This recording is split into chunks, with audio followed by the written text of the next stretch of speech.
السلام علیکم ورحمۃ اللہ وبرکاتہ۔ سامعین کرام، کیا آپ جانتے ہیں کہ ایمان بالرسل کا کیا مطلب ہے؟ ایمان بالرسل یہ ہے کہ ہم اس بات پر ایمان اور اعتقاد رکھیں کہ اللہ تعالیٰ نے ہر امت میں انہی میں سے رسول مبعوث کیے اور ان رسولوں نے اپنی امت کو ایک اللہ کی عبادت کی دعوت دی جس کا کوئی شریک نہیں، اور جن رسولوں نے طاغوت کی عبادت سے بچنے کی دعوت دی، اور یہ کہ تمام رسول متقی اور امین ہیں، ہدایت کی طرف بلانے والے اور ہدایت یافتہ ہیں، اور تمام رسولوں نے ان تمام چیزوں کو پہنچا دیا جو اللہ تعالیٰ نے ان کی طرف بھیجا۔ انہوں نے ان میں سے کچھ بھی نہ چھپایا اور نہ ہی بدلا۔ انہوں نے اپنی طرف سے ایک بھی حرف کا نہ تو اضافہ کیا اور نہ کمی کی۔ ارشاد ربانی ہے، رسولا مبشرین و منذرین لئلا یکون للناس علی اللہ حجۃ بعد الرسل وکان اللہ عزیزا حکیما۔ سورہ نساء آیت نمبر 165۔ یعنی ہم نے انہیں رسول بنایا ہے، خوشخبریاں سنانے والے اور آگاہ کرنے والے، تاکہ لوگوں کی کوئی حجت اور الزام رسولوں کے بھیجنے کے بعد اللہ تعالیٰ پر نہ رہ جائے۔ اللہ تعالیٰ بڑا غالب اور بڑا حکمت والا ہے۔ نیز ارشاد ربانی ہے، وَلَقَدْ بَعَثْنَا فِي كُلِّ أُمَّةٍ رَسُولًا أَنِ اعْبُدُوا اللَّهَ وَاجْتَنِبُوا الطَّاغُوتَ۔ سورہ نحل آیت نمبر 36۔ یعنی ہم نے ہر امت میں رسول بھیجا کہ لوگوں صرف اللہ کی عبادت کرو اور اس کے سوا تمام معبودوں سے بچو۔ سامعین کرام، ہم ان رسولوں پر بطور خاص ایمان رکھتے ہیں جن کے ناموں کا اللہ تعالیٰ نے ذکر کیا ہے، جیسے محمد، ابراہیم، موسیٰ، عیسیٰ، نوح وغیرہ معزز رسول علیہم السلام۔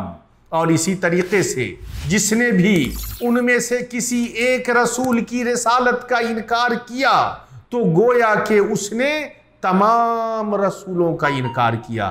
اسی لیے اللہ تعالیٰ نے فرمایا، كذبت قوم نوح المرسلین، یعنی قوم نوح نے نبیوں کو جھٹلایا۔ نیز فرمایا، كذبت عاد المرسلین، یعنی عادیوں نے بھی رسولوں کو جھٹلایا۔ یہ بات معلوم ہے کہ ہر امت نے اپنے رسول کو جھٹلایا۔ ایک رسول کو جھٹلانا تمام رسولوں کو جھٹلانے کی طرح ہے، اس اعتبار سے کہ دین ایک ہے اور رسولوں کو بھیجنے والا اللہ عز و جل ایک ہے۔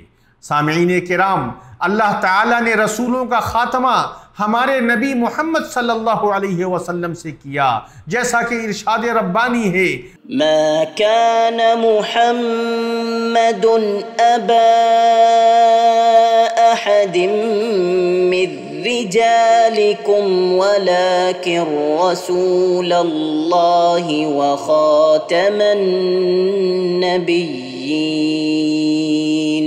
سورہ احزاب آیت نمبر 40۔ یعنی لوگوں، تمہارے مردوں میں سے کسی کے باپ محمد صلی اللہ علیہ وسلم نہیں، لیکن آپ اللہ تعالیٰ کے رسول ہیں اور تمام نبیوں کے ختم کرنے والے ہیں، اور اللہ تعالیٰ نے ان کے دین کو پہلے کے تمام ادیان کے لیے ناسخ بنایا۔ ارشاد ربانی ہے، وَمَن يَبْتَغِ غَيْرَ الْإِسْلَامِ دِينًا فَلَن يُقْبَلَ مِنْهُ وَهُوَ فِي الْآخِرَةِ مِنَ الْخَاسِرِينَ۔ سورہ آل عمران آیت نمبر 85۔